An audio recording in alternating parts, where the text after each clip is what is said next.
Students आइए एक schematic diagram draw करनी है जिसमें हमारे पास है एक बैटरी, ये एक सेल है, ये दूसरा सेल है और ये तीसरा सेल है। ये नंबर ऑफ़ सेल मिलकर ये बन गया बैटरी। इसके साथ में एक स्विच लगा हुआ है, इसको की भी कहते हैं, और ये इसका पॉजिटिव है, ये इसका नेगेटिव है छोटे वाला, और इसका मतलब इसकी डायरेक्शन करंट की ये बनेगी। और 3 रेजिस्टेंसेस लगी हुई हैं, 5 ओम, 8 ओम्स और 12 ओम्स। आपको इतना ही करना है कि इसकी स्कीमेटिक सर्किट डायग्राम ड्रा करनी है। 5 ओम, 8 ओम और 12 ओम। ये ध्यान रखना आपने कि ये जो एक बड़ा टर्मिनल, एक छोटा, जो हमने सिंबल बताए थे आपको जब इलेक्ट्रिक सिंबल वाला जो चैप्टर है वीडियो था, उस दिन मैंने बताया था कि ये सेल का जो है सिंबल है, ये की का सिंबल है, ये रेजिस्टेंस का सिंबल है, ये वायर है। तो इसकी डायरेक्शन यहाँ से दिखानी है। अब इसी को रीड्रा करना है, लेकिन करना क्या है, देखिए आप, ये जो 12 ओम वाला रेजिस्टर है, इसके अक्रॉस एक वोल्ट मीटर लगाना है वोल्टेज मापने के लिए। और वोल्ट मीटर हमेशा पैरेलल में लगता है और वोल्ट मीटर हमेशा वोल्टेज को मापता है, बाकी सेम है। ये प्लग है, की जिसको हम बोलते हैं, और ये बैटरी है, और 2 वोल्ट 2 वोल्ट और 2 वोल्ट, तो ये इसका मतलब 6 वोल्ट की बैटरी लगी हुई है। 2 2 2, तो ये जो है इस तरह से। अब ये है 5 ओम्स, 8 ओम्स एंड 12 ओम्स। अब हम सबसे पहले देखेंगे कि टोटल रेजिस्टेंस कितनी होती है।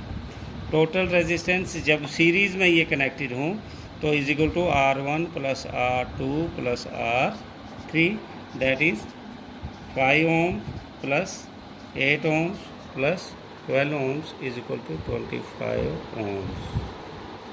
ये टोटल रेजिस्टेंस निकली क्योंकि ये सीरीज़ में है।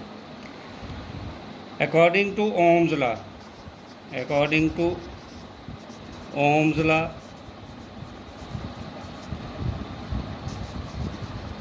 और ओम्स लॉ में मैं बार बार आपको कहता हूँ ये टेबल आपने हमेशा लिख देना VIR।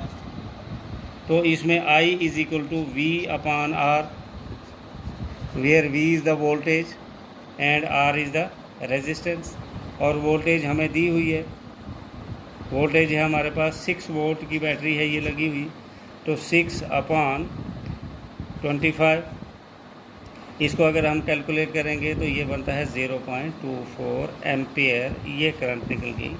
क्योंकि ये सीरीज सर्किट है इसलिए सेम करंट ये भी ड्रा करेगा, सेम करंट ये भी ड्रा करेगा, सेम करंट ये भी ड्रा करेगा। अब हमने इसकी वोल्टेज निकालनी है कि अब आपको पता है सीरीज सर्किट में करंट सेम रहती है लेकिन वोल्टेज डिवाइड होती है। अब हम यहाँ पर लिखेंगे कि potential difference that is PD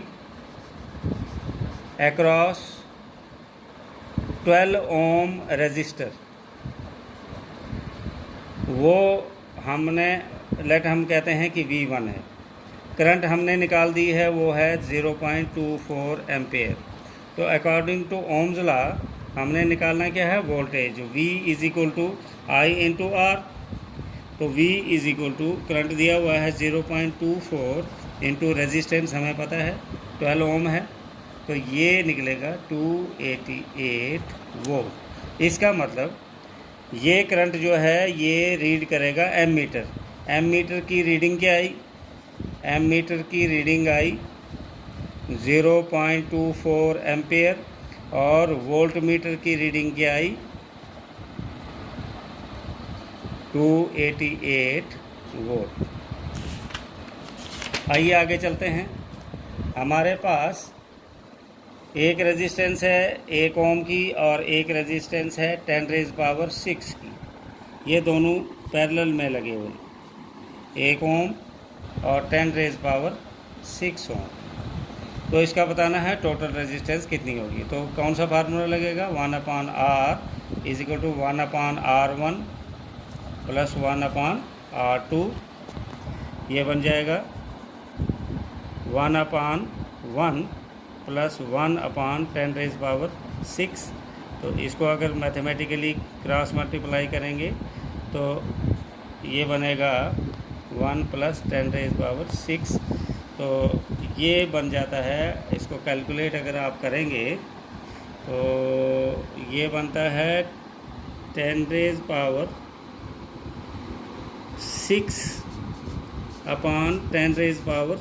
आप कहेंगे जी ये 1 भी इसमें प्लस करना था। तो मान लो आपको कोई कहता है कि 2 करोड़ 1 रुपया और 2 करोड़ क्या बराबर हैं, तो आप कहेंगे यस, टू सम एक्सटेंट जो है, एग्जैक्ट एक्यूरेट नहीं है लेकिन इसको टू सम एक्सटेंट हम इक्वल लिख सकते हैं। तो इज इक्वल टू ये कितना आ जाएगा 1 राउंड अबाउट। अब दूसरी रेजिस्टेंस है 1 ओम और 10⁻³ ओम, ये भी पैरेलल में लगे हैं, इनकी रेजिस्टेंस भी निकालनी है। तो बनेगा 1/R is equal to 1/1 plus 1/10⁻³। तो इसको नीचे 10⁻³ 1 + 10⁻³, इसको कैलकुलेट करेंगे तो ये बनता है राउंड अबाउट 10⁻⁶ प्लस 10⁻।